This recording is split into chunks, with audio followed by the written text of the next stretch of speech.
Today I'm going to show you how to go from this to this. Want to know how to get that beautiful blurry background look in your videos or live streams? Well, that is what I'm going to show you today. You're going to learn how without having to be an expert in cinematography. I often get asked if my background is a green screen. Well, you got me. But it's not! Can't you see?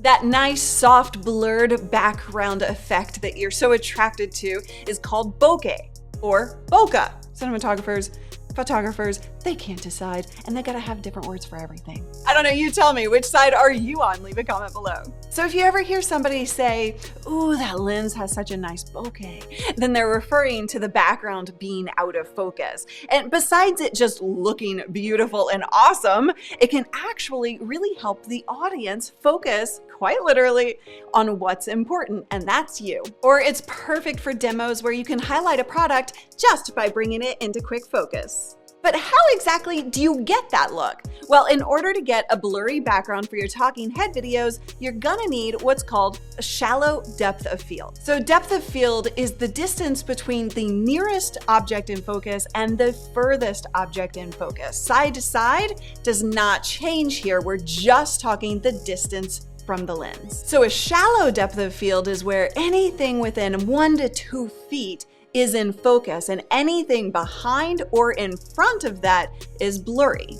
But if you have a deep depth of field, then more things are going to be in focus. Anywhere from potentially 2 to 15 feet can be in focus. So for example, right here from me to the back wall is in focus. So I can be here and in focus, or I can be here and in focus. Abby says, if you've learned a thing or two, go ahead and hit subscribe and turn on that bell notification so you can get more. Right, Abs? But if I set the lens to a short or shallow depth of field, then I'm only in focus when I'm about 2 feet from the camera lens. But as soon as I start to move backwards, you can see I'm starting to get out of focus. Okay, so how do you get that shallow depth of field exactly? Now, before we go any further, a quick vocabulary lesson. The word of the day is aperture.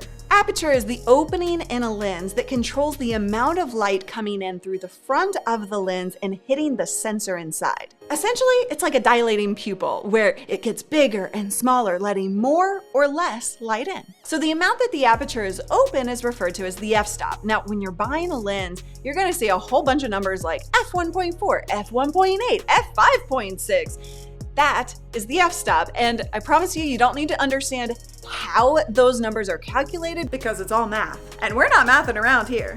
What you do need to know though, and this might seem a little backwards and weird, but the lower the f-stop, the wider the aperture is open. And this is the important part. The wider the aperture is open, the easier it is to get that blurry background. There is a trade-off though. The wider you go, the area of focus gets shallower. So this is called a focal plane, meaning if your eye is in focus, your ear may not be. So if you move around a lot, come in and out, then you can have a problem. But keep in mind, side to side, not so much of a problem. So you just gotta find the right balance for you. You want as much blur in the background without throwing off your focus.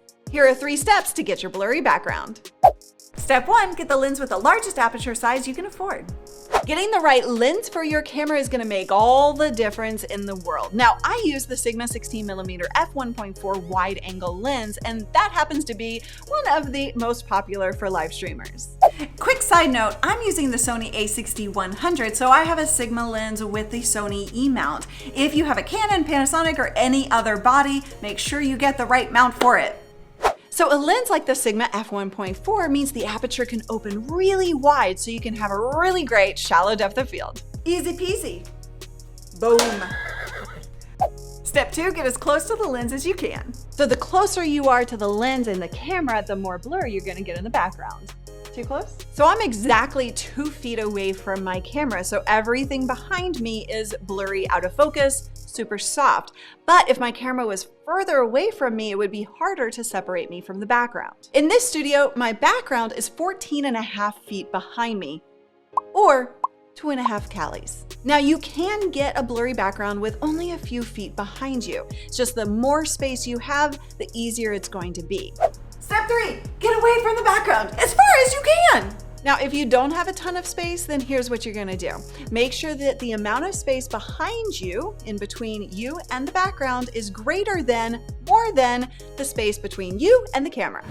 To get that nice, beautiful bokeh, then you're going to start by getting the right lens, the one with the widest aperture you can find. And you're gonna do that by finding the lowest f-stop that you can afford. Something like f1.4, that would be fantastic. Or even f1.8, 2.8, or 3.2 can even work. Then make sure that you're as close to the camera as you can get and as far away from the background as you can get. And that's it. Oh, and before you ask, because I know you're going to, you can't really get blurry background from a webcam or a phone camera just because of the sensor size of those cameras. I just didn't want you to waste a whole bunch of time trying. But that's beyond the scope of this particular video, so we'll tackle that separately. Now that you're playing around with your aperture, you may have to adjust your lighting. So definitely check this video out where I'll help you get the best lighting for your videos and live streams. And make sure if you have questions, you join us on our live streams. I'll see you there.